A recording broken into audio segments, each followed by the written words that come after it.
timing then. Yeah. Don't mess it up too much, you know. I mean, right now it's like kind of artistic, you know, bohemian kind of thing. Well, I mean, haircut like this, you know what? It's not great, but I'm not going to have a bad hair day. Good. All right. Well, hi, everybody. Welcome. May 24th meeting for the asset management and asset risk team.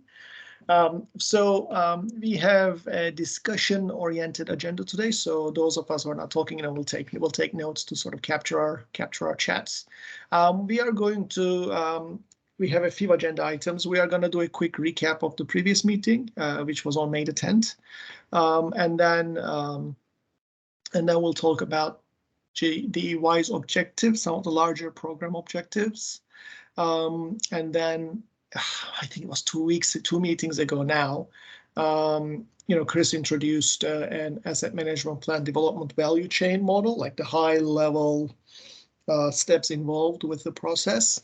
And then we are going to hear from Cello on the readiness and maturity models, and then we'll take our discussion from there for, you know, perhaps, you know, discussing taking part in different parts of that larger process from participating utilities such as yourself. So real quick, you know, in just a few minutes, we had our, you know, to recapture our last meeting. So we met on May the 10th last time. We had two main objectives there. One of them was to review the life cycle cost tool to see whether or not it can provide us some guidance when it comes to breaking down our, you know, asset lifecycle cost development big box process into its sub steps. And then we took some notes in terms of, okay, this part looks good, this part could be a little different perhaps. So we talked about those and we looked at that model in detail. For the most part, the components, even though not every component is applicable for every utility, the components in general were accepted. So I think it kind of provides us the kind of like an organized input into the life cycle cost decision-making and calculation process to use as a guide to develop that sub-process, basically. So I think it kind of, for the most part, it met that purpose. So that's what we covered. We were hoping to also start the asset management plan, like development value chain, like larger, like higher level workflow, starting all the way from like CMMS selection down to like asset decision making on the other end. We couldn't get to that, unfortunately.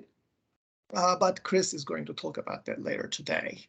And then that's going to sort of help us roll our discussion into readiness and maturity and assessment surveys, and which Cello will cover. I guess that was, for the most part, what we talked about May the 10th. Thanks again. That was actually a pretty good discussion.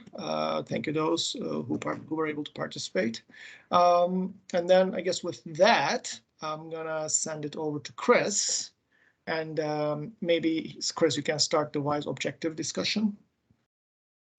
Yeah, no, thanks, Mert, for summarizing the meeting that unfortunately I couldn't attend, but it sounds like very meaningful discussions, very detailed around the topic that we're working on. So that's good. So, but I'd like to take this opportunity to zoom out a bit and just to give you a sort of recap of what our objectives as a WISE as a whole, and how, like, where we are and how we're going to be able to achieve that overall objectives. So, I mean, I'm not going to spend too much time explaining all, you know, the different tools and the framework that other utilities, other topics have developed. And I think Cello will give us a more sort of detailed explanation and later in the agenda.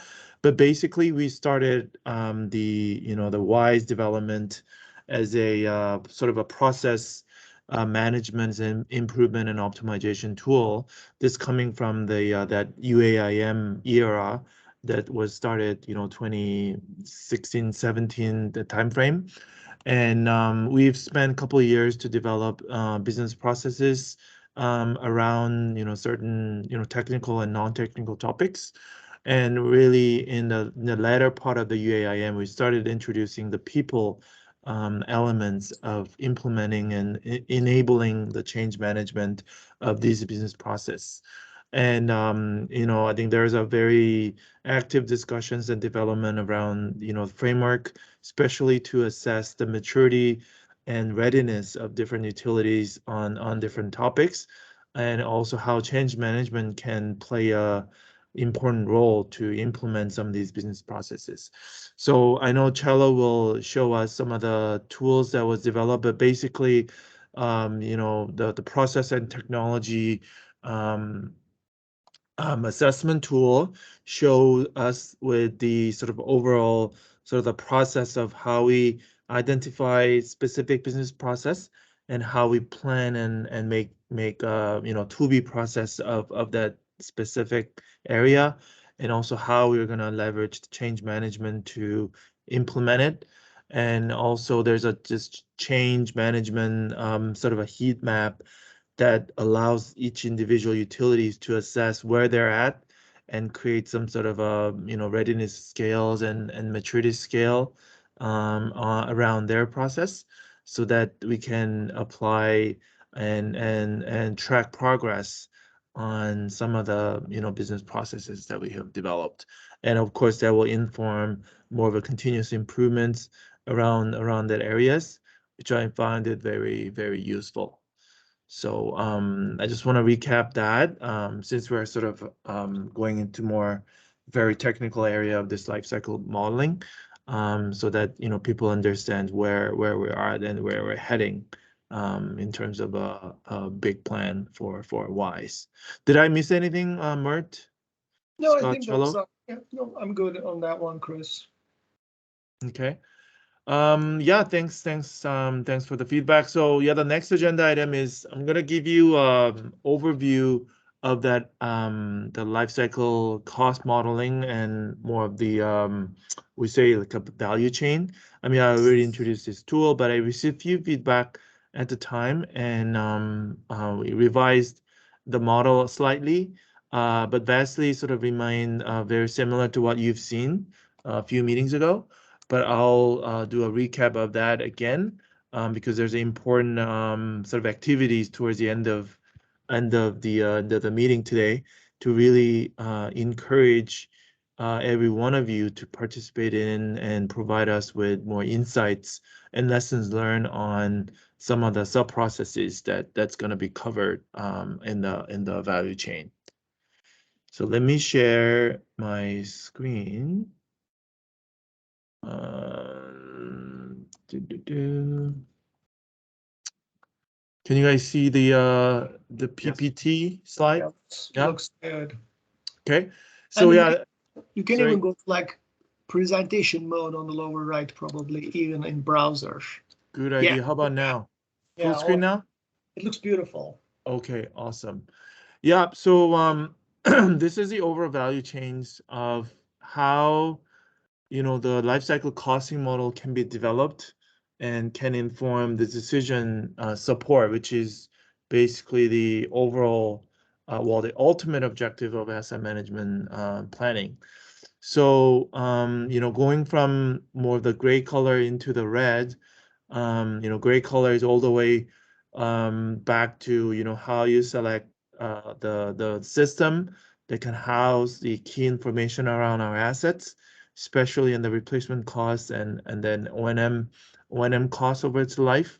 And then at the right hand side, the red column, which is really the informing the decision support. And to get to from TMM selection into decision support, we broke down this process into 4 areas. One is system setup, including data structure, and this is where we we choose a certain CMMS, computerized maintenance management system, and how we implement it to support the asset management and work management work, including data structures such as asset hierarchies and whatnot. So I know few utilities are going through the selection process. I mean, Portland already went through this. Metrovan is going through this to review the current configurations and potentials of the CMMS that we currently own, which is the Info EAM, which actually was bought by Hexagon. So we call it Hexagon EAM. But anyhow, so that's the important process, so that we have the right tools and process in place to receive and store and audit the informations in terms of its qualities and whatnot. So that's the first big step. The second big step is around the work management and data collection. And this is where really the rubber meets the road, that field staff are using this system to manage and operationalize their work management, especially around, condition assessments, risk assessments, and, work order management and whatnot, so that we start collecting and improve those data quality for consumption in the next steps. So yeah, especially the condition and risk informations are being collected. We manage work management work, as well as we are able to collect the O&M cost over asset life cycle. So there's a little notes above this collection of O&M cost over asset life, which is the March 15th meeting when Mert and I sort of showcased the O&M cost, the work order cost, and categorize them into different groups, whether it's a corrective or preventive or proactive, and even operational, depending on sort of which categories that you have in your CMMS. And yeah, so basically that's a sub-process area they presented. So I just made a note of it. So I mean, I see this as a tracking tool as well. So if someone from other utilities is interested in sharing, their, either the CMMS selection systems or the decay curve of an asset, we can definitely have that session presentations, and then we can make a note of it so that we can sort of see the full journey of this program. Chris, Mert has his hand up. may I Oh, yeah. just for a sec? Yeah. So Sorry, yeah, I didn't see the full list. Go ahead. No problem. So it's been like maybe 2 months since we talked about it. So I wanted to just re-summarize some of the lessons learned from my perspective, from the data that I analyzed for us. Sure. Just to recapture it for everybody. So, so I had requested, you may remember, though some of you may remember, that I had requested data for our pumps and motors in our pump stations specifically, not in treatment, not somewhere else, for the maintenance costs. And it's any kind of maintenance, right? So, corrective, predictive, and preventive. And the initial data extract I got was for about 8,000 rows over, I think it was about a 6 or 7 year period. And so interesting, finding is that by the time I was done with cleaning that data, so that I could actually end up with a data set that is consistent and usable for what we need to do with it, I ended up with maybe about a little over 4,000 records. So about half of it, I had to just remove. So I guess this just want to illustrate the point. If you are in the beginning of your value chain journey, where you're talking about CMMS implementation, or perhaps figuring out what kind of asset data we should collect and how we should organize our work management practices, I'll just urge you to, just start with the end in mind. So like, think about what is it that you want to do with the lifecycle data. Because, if you create those reports, or at least the tables, the queries, okay, like if this is the query, if it looks this way, then I can use it to do X, to decide Y, like, in the decision support end of this chart. So we haven't come there yet, but, in our case, we have some obstacles, in our current data structure and the information we collect to be able to readily use it, which makes it super labor intensive. For relatively basic analysis. So I'll just urge you to really start with the end in mind as you're diving into this. That was the big lessons learned for us, and we've been collecting data for almost 10 years. So we can use it. It's just that it takes a little bit of massaging to get it working. Anyway, that was the big lessons learned takeaway for me. I wanted to reshare. Thank you. Hey, Chris, I think Deb started to raise her hand at the same time Mert started. So I don't know, Deb, if you wanted to chime in now or later. No, I was just letting people know that Mert had a comment. He had his hand up. So no, I'm ready to wait. Yeah, Okay. no, sorry. As a presenter, I didn't see the full sort of people panel with who raised their hand up. So, but yeah, that's a good feedback, Mert. And you know, as sort of we're going through the CMM selection process, Metrovan, I mean, we're sort of thinking that in mind in terms of as a business requirement from asset management. So that's a very important comments that you really want to see. You want to really address those end goal when you sort of plan your CMM selections and other sort of data setup and planning process. I mean, similar to the data structure that's you know, related to the asset hierarchy, and we spend you know, a good chunk of time interviewing SME and their groups to understand you know, why they need this hierarchy, how it's going to support their business, as opposed to just you know, for the sake of structuring your data, we need some sort of a you know, data skeleton, right? So yeah, thanks for the feedback there. So yeah, so we are at the second steps there. The third step is the data analysis and modeling, and this is where it gets really interesting in terms of using the data from the second step.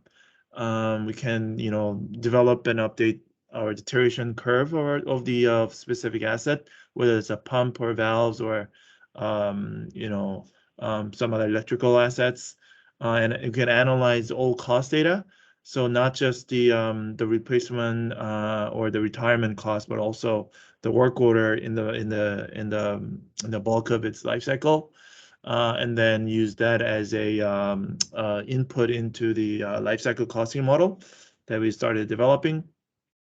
And I think this was one of the feedback from the last meeting that I explained this, show this, was life cycle costing model is just one of the inputs that's going into the decision support, which is our end goal.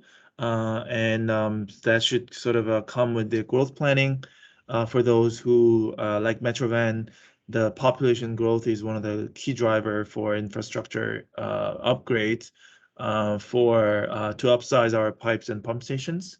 And also, you know, the service risks that's related to the, you know, more the levels of service to your service client receiver, and the regulatory drivers.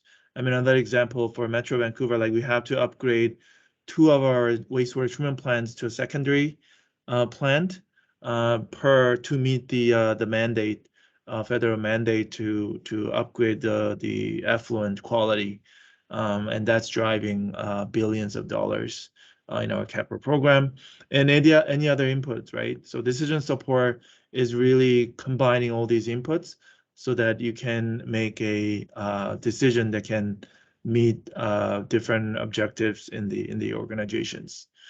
So that's sort of the overall value chain that's related to the life cycle costing model. And I mean, we're going to have a short agenda item later, but really we need your participations and sharing knowledge and experience sharing on any of these sub processes that can help our group to populate more of a holistic view of this value chain. But I mean, of course, because our goal is more of the life cycle costing model, it'll be better if you can get some feedback towards the end, more of a sort of red color sub processes, so that it can provide input into the life cycle costing and decision support more directly. So anyhow, so that's the sort of the overview of the map. So any questions on this before we move into the next item?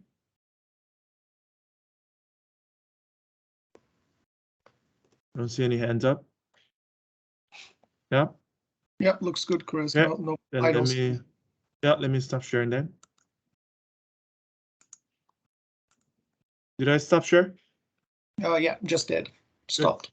Thanks. Chris and Mert, maybe just the opportunity for feedback from Casey and Noemi and Ben and Deb, if there was any feedback on that overall model. I know you're getting in later in terms of what their roles might be and certain sub-elements, but does that still make sense to them? And what Mert went through also, did that make sense? Any feedback on any of that? No, I'll just this quickly say, oh, sorry, go ahead. Oh, sorry. This is Casey. It all made sense to me. I think it all works well together, and we'll be looking here at what levels of work that we've done that we have feedback for the system. And this is Deb Rose, and I agree. It all makes sense. It looks really good. We're not at that level yet of for a new CMMS. So, but this is helpful for when we get to that point. Thank you. Yeah, the same. It is very helpful. We are. No, I mean, of course, I think I feel like I can use it for our case. It's just I haven't done it yet. We haven't done it yet. Yeah. Well, so many hours in a day, Exactly. Cello? Yeah, I just wanted to mention, Noemi, if at any time, any point you have questions or you'd like to, discuss things, please don't hesitate to send me an email. Scott and I, and Scott and Mike Barnett and I can help out, and so we're here to support you. So just make sure that you don't get too frustrated with this, and give us a call, okay? Sure. Thank you for the offer. I will. I have that in for sure. I developed something, so I need to talk to you or somebody else. But I won't have time this week, so I'll do it next week for sure. Yeah, that's fine. That's fine. That's fine. All right. So what is next on the agenda? Is that? Yeah, next is a quick overview of the readiness and maturity model, Cello, which is going to be really good for me because personally I wasn't able to keep up with all the meetings you had on those topics. So this is a good opportunity for me to personally catch up. But yeah, the readiness and the maturity model discussion. And okay. The reason why we are discussing this, again, just to recapture, is that in the larger workflow Chris presented, perhaps each of us may have opportunities to take the readiness and the maturity assessments. If we are not ready to do like a like life cycle cost implementation as a case study on our end, we could maybe do an assessment on our maturity and readiness to be able to actually implement some of these processes. So that's in the background. Let's keep potentially being able to utilize these tools as part of this effort we are spending time and energy on. Okay, thank you. So I just want to first check the screen that I'm sharing. Is it readable? Is it? Yes. Okay. So this is the map that's still being revised of the sort of steps that we would have these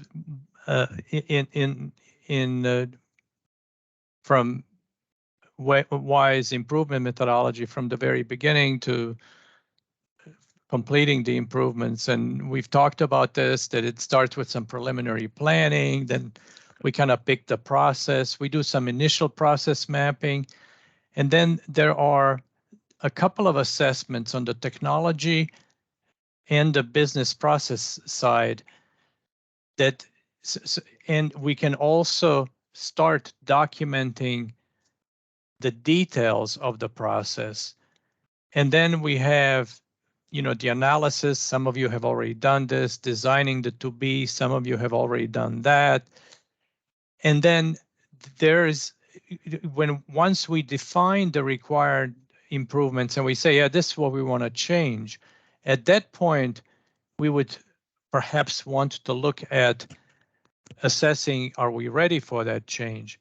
It doesn't mean that you go through that you must go through each one of these steps, but this is the general framework. you may need to adapt it based on the kind of process you have selected and the kind of goals that you have in mind. So what I'm going to show next, which is on the agenda, a little bit more detail about this assess change management maturity, or readiness, if you will. So there are 5 categories that we have defined that is in this B column. Is that large enough for you to see? It's pretty good, Cello. Looks good to Okay. me. Okay, so one category is leadership and vision, then it's communication and feedback, change process, employee skills and capacity, and executing change. So these are the things that we would like to know about to assess if we're ready for a change or if we're likely to be encountering some serious obstacles. These are the statements that we have, 5 statements for each one of the 5 categories. And then this is just a design of it. I'll show you how the actual tool looks like. So for on the leadership and vision, for example, there are 5 statements. There is a clear vision for this change. There's a compelling rationale. There's evidence and actions that show that leadership supports this change. There's a strong sense of urgency among leadership for this change. And we have a history of successful change. So, Cello, real yes. quick, just want to add something. So as we are looking at these 5 categories on the left, Yes. I was wondering whether or not the team discussed whether or not, depending on like how you score in all or each of these, if that allows you to say, well, yeah, we may be able to move forward with this, or maybe we need to do some more homework before we embark. Like, was that discussed? Yes, we have. What I will show is just an example of, this is just the overall design. This is not yet really quite the tool. The tool starts here, where you can navigate to these different categories. So for example, you can go to this one called leadership and vision. I will blow it up, don't worry. So that means it'll tell you, you're here. And then if you go here, you will say, there's a clear vision. Then there's, it's neutral, or, there's a compelling rationale. I don't know, I disagree. So this is how the answers would be provided. I would also throw in, Cello, I think Mert might have been asking about, are we really ready to answer all these questions? But I think that you would have already gone through, as is in 2B, business process. You would have already gone through the technology piece. You might have gone through the people, workforce assessment, so that by the time you did the readiness assessment, after you'd identified the specific improvements that you're proposing, you should be able to answer these questions. And if you wound up seeing that you really, weren't ready in certain aspects, then you could go address that item. Yeah, thank you, Scott. So as you can see, is by the time you get here, you have looked at the technology, you have done the business process modeling, you've looked at the business process itself, and you also had the assessment. You may have done assessment on the people side, workforce and organizational culture. So that would inform your decisions of how to define the required improvements to get from as is to 2B. And Scott is right, that's when you would then get to this, how should I say, stage. And you would, be looking at these different aspects. So I showed this one. Each one looks very similarly, you will see. And then at the end, you would get a kind of a dashboard. Give me just a second. let me see, you'd have a dashboard. This is kind of work in progress for, so that you could identify. Right now, it's really just random. I just wanted to make sure that I have enough of these to test that, you know, all the colors are working and stuff like that. But when you would look at all these things, you would see that all the statements are positive. So disagree and strongly disagree would identify areas of issues. So so you would have a bit of a dashboard that would look kind of like this, and you could then go into deciding. So this would complete the assessment, and then you would go into deciding what are we going to do about it. We haven't gotten to that yet. Does that answer your question, Mert? And I see Scott has his hand up. I would just add that, just like the asset management risk team has been spending all their time working on something specific, the change management team spent quite a while developing and refining this particular tool. And each one of these different cells represent different aspects or practices, if you will, that should be, you know, positively represented in a, you know, in your plan to be able to effectively implement the change.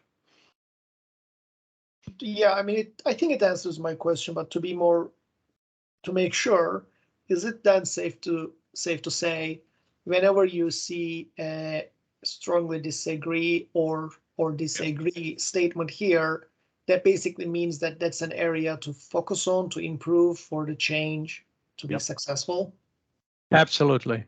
And then there is, I'm guessing there is a corresponding scope of work and a set of tasks associated with that disagreement or strong disagreement to convert that into a neutral or agree state. That is correct. What we have not done yet is defined such examples for such tasks. We have so far defined how to perform the assessment and get these results to get, and the next step is what we were hoping for, is that people would start piloting these things and using them, and then we would then start we would then introduce the next step, like what do you actually do when you get these results. And it may not be easy to define something that we will probably not get to a point where this output, this dashboard, will automatically produce a work plan, but it will provide a basis for still a person or a team to develop a work plan. No, we would need that critical, yeah, we would need that organizational knowledge, critical thinking. It's very, I think, utility specific. So That's I correct. don't, Yeah. I think a tool would help with that so readily anyway. This is Yeah. I'm thinking about this, and I mean, the idea is to apply it kind of as kind of an umbrella of, let's say, asset management, for example, or like, let's say I have this specific case, right? We have, at least I have been trying to push for that. We want GI, you know, to have GIS as part of our, you know, to see our vertical assets. We have a very good GIS for our linear assets. Yes. So let's say we want GIS for vertical assets, and we want to apply this tool. You think it's worth doing it for, you know, such a specific example, or were you envisioning this to be more like a more, you know, broader topic? Yeah. So the assessments look into different things. So like Scott pointed out, by the time you come here, you have already you have already kind of looked at what the business, which is like, why are you doing this? What are your how are you going to measure success? You've done some initial planning. You've done some, so you have some information. You may have looked at the people side as well. So when you come to the and you have to define the change, so that we don't ask people, are you okay with change in general? But we say, are you okay with this specific change from this as is to this to be, so that we can frame it into something smaller. So we're not just kind of trying to answer some, big questions, but just chunk it into smaller pieces. I see Chris has his hand up. Does it answer your question at all, Noemi? Yeah, it does. Okay, Chris? Yeah, I mean, this is very helpful session for me as well, Cello, because I've seen this charts a few times. So if you go back to the change management, the maturity tool, so maybe it's just the one suggestion or comment. So basically you have what, 5 by 5 here. So basically 25 boxes of That's correct. different assessments, right? So, Yes. I mean, related to what was, commented before, it would be really nice to see if there's a, really like the exemplary a model for each of these 25 boxes. So say, there's a clear vision for this change.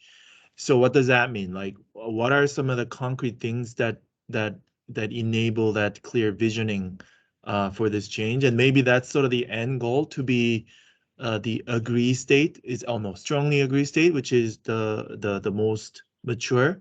And like, for example, another example would be there's a clear project structure for keeping this change on track.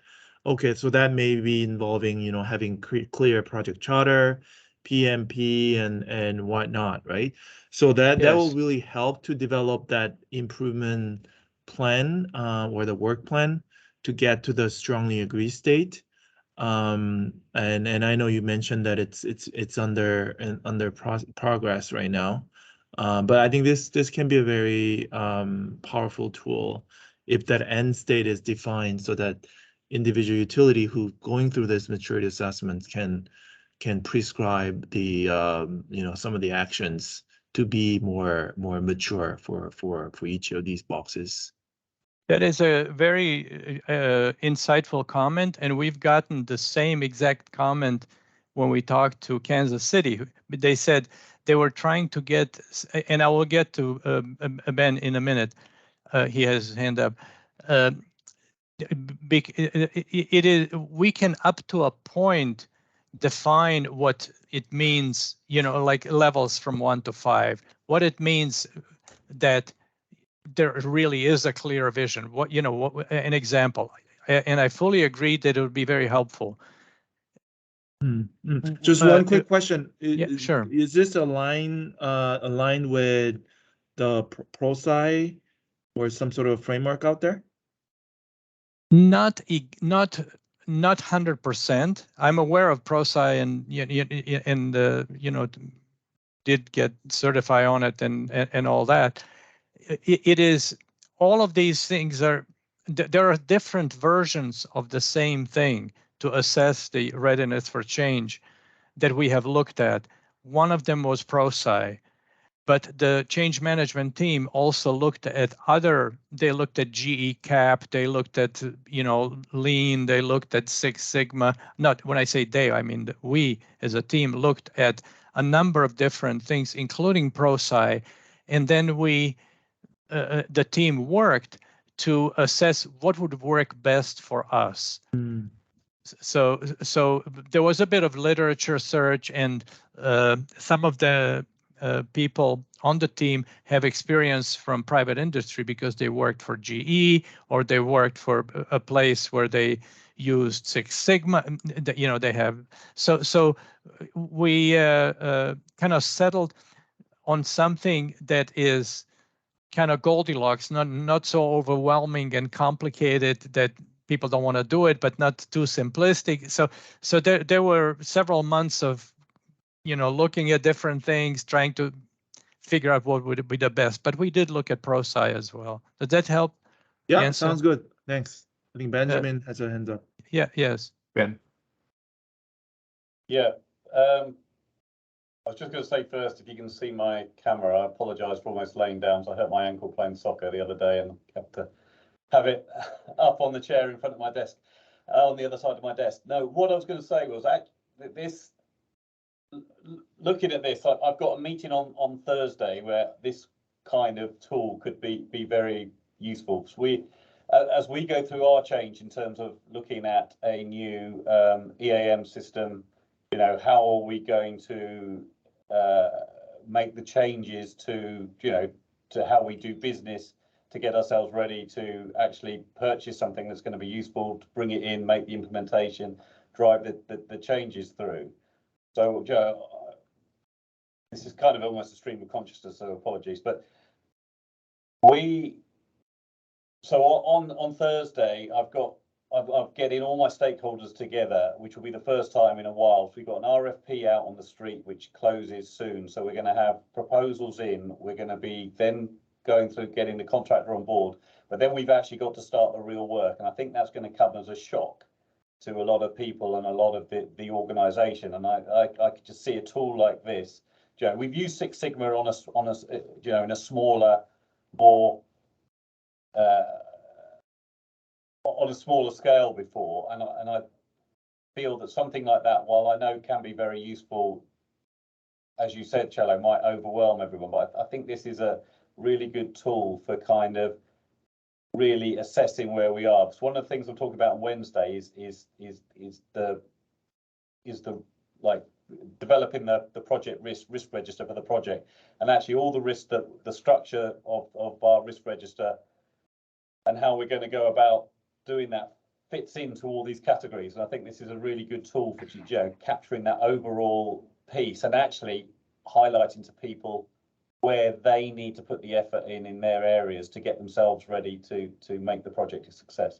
Sorry, that was all a bit rambling, but No, it's all good. In how this turns out. Yeah, I think Scott wants to. Well, I was just going to say, Ben, that you're really on the mark. Is that if you go back to the first overall process flow chart that he showed, there are individual components that can be made part of what you're doing, and so that you're not exactly developing an as-is or documenting an as-is process because you don't have one, but you can document the to-be process. You can look at technology. You can look at people. You can, after you get through all of that, you can look at readiness and check the boxes to make sure that you're actually covering the bases and in terms of the relationship that you have with your owner agent and that you're ready to go. Yeah. So this is intended. I know that we had a preliminary conversation with Deb and Joel, and I think that they were going to be talking to you about this very thing. Yeah. So hopefully that can work for you. Yes, exactly. And I think one of the things you said, in not having a process, we're trying to get to a future state process, but our current process, we're trying to implement the new system across a much wider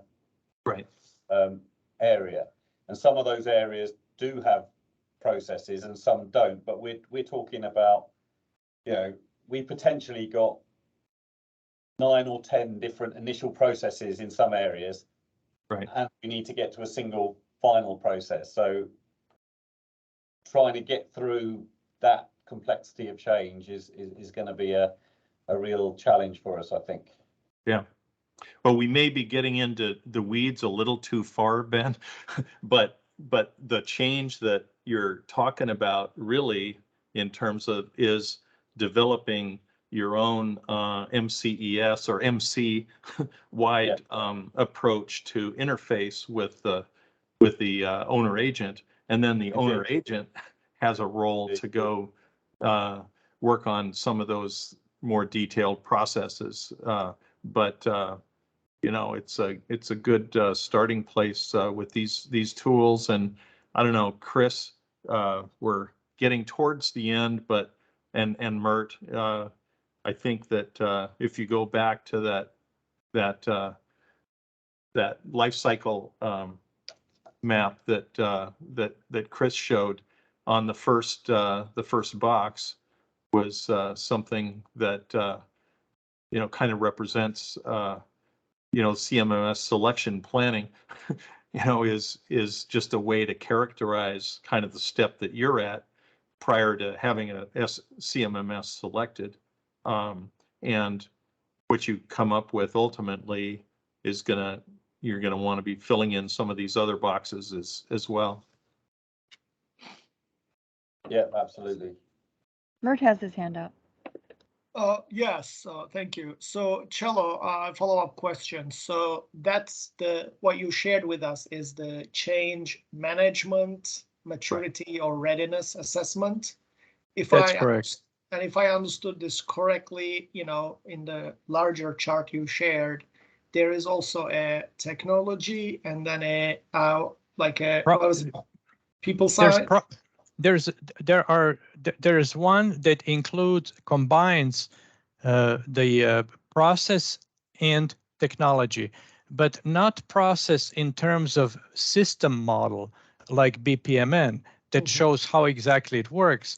But it's an assessment that says, you know, like helps you learn what you're dealing with. So you look at like how many stakeholders you have. Then you look at, what are your business goals?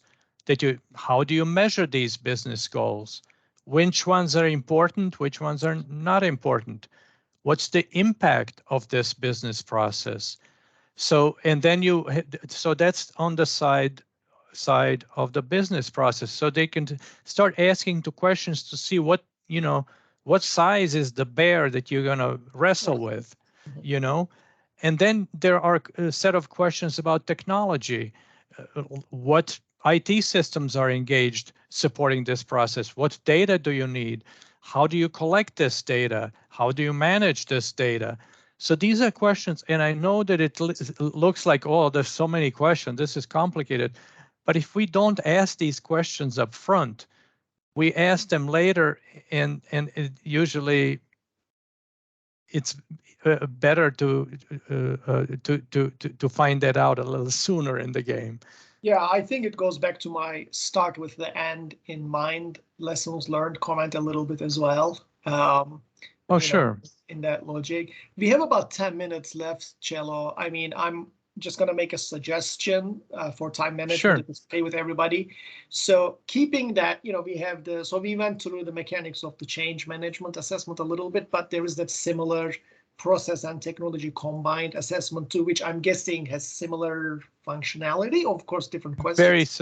Very similar, yeah. Yeah, so should we go back to what Chris was sharing one more time, and then maybe, you know, we could find opportunities at our respective organizations to utilize these assessment tools at different points. And that is perfect. Okay. That is perfect. Yeah, and I'm gonna just throw something out there. It doesn't even have to be like, you know, okay, how do we apply these to, let's say, collection of O&M costs over asset life step? I mean, that could be applicable, but there could be like a sub-process that we do, like one of many under that one big box where these may be applicable as well. So maybe one way, like, and I'm sort of like thinking about like us, right? So we went through that process. I talked about it a little bit earlier this meeting. We have these lessons learned and we have these limitations, and which we would like to change so that, you know, we don't have to do this manually and it's more automated and dashboardy, if that's even a word. So, you know, we need to do some change for that, and we need to assess whether or not our tools today are ready to be able to do it or not, and so forth. So I kind of like can see that I could, you know, plug that concept into both of these assessment tools and then, you know, score us and then add my narrative where there is strong or regular disagreement. Does that sound about like what you had in mind for Yes, around these tools? And I'm guessing maybe others can find something similar too, if that sounds right. that sounds right, and it'd be wonderful. The one qualifier I want to say, this is not an off-the-shelf tool produced by a software company for, you know, a large market. This is something that we're striking a careful balance between. So the aim is not to select something that's really, really huge. And the idea is that we would improve these tools and adjust them as people provide feedback when they start using it. So the map that I showed today is different right now than it was a few hours ago based on what Kansas City told us. So that we adjust, make small adjustments, and also it's valid for even what kind of dashboard you want to use, what kind of tools should we use. We're making these decisions based on feedback that utilities are providing to us. So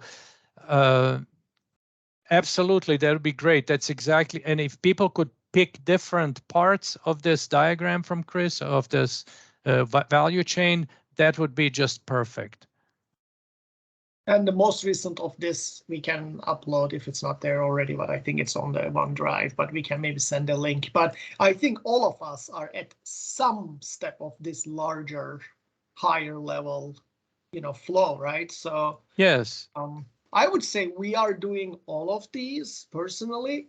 We are doing some better than others. So I would want to focus on areas where, you know, we may want to improve on, like more readily than other areas. Yeah. You know, I could power through those. I don't see it taking a long time for me to just do it and then running it by a few of our subject matter experts. I mean, I don't want to prescribe how others may want to do it on their organizations, but that for us, that seems reasonable. Maybe we can, at our next meeting, I don't know if we can do it by then, but maybe at a minimum, maybe we can report whether or not we've picked an area. Perhaps. That would be marvelous. That would be marvelous. Yes, absolutely. All right. Mert, I would just respond saying that every utility is different. And what we're seeing in terms of a range is that some utilities are looking at a group of stakeholders that could be, you know, 10, 12 people that would be engaged in the use of those tools. We're finding other cases where it's more targeted to a couple individuals or a small core team, you know, to deal with it. So there's a range of options that are available, you know, in terms of how it would be executed. And just a comment, I think that actually Ben and Deb kind of expressed that, at least for the CMMS selection planning piece, that they're intending to do, or they're at least looking at something like this to, you know, to apply and, you know, to that, to the work that they're engaged in. And hopefully, you know, Casey, Noemi, and yourself and Chris would do it. One other comment is that it is possible to, well, the Kansas City experience, and Cello can chime in here, was that they had already developed an as-is process, and they'd already engaged the stakeholders and that kind of stuff. And so they were kind of coming around, you know, their improvement area. They were kind of coming into it late. But they were advising that doing some of the maturity assessment work, you know, near the front end is better than coming in after the fact and doing it. So I think if people are interested in identifying an improvement area, that it's definitely, you know, advisable to at least look at and have a discussion with the project team about what might work for for the specific utility in terms of how to use these maturity assessment tools. Make sure that you're comfortable with them, you understand them, you know how to use them, and how they would apply, so that you can basically deal with whether it's with others in terms of how it's being implemented. Okay. I mean, that's good point. We have a few minutes left, but just so briefly cover then the next steps a little bit. Then we'll see. I guess we can email this out so Casey is aware, because he had to step out. But we'll see if we can quickly. I mean, the models are not very difficult. Sounds like the to run through. Just taking some appropriate notes may take a little bit of time, but it doesn't look so time consuming. But basically pick an area of interest for either the change management and or both, like change management and process/tech assessment tools to apply, and we can discuss and present whether or not we've picked an area of interest for next time we meet. And the other thing that I want to highlight is that in parallel to this, we had our life cycle cost tool figured out for the most part to use it as a guide.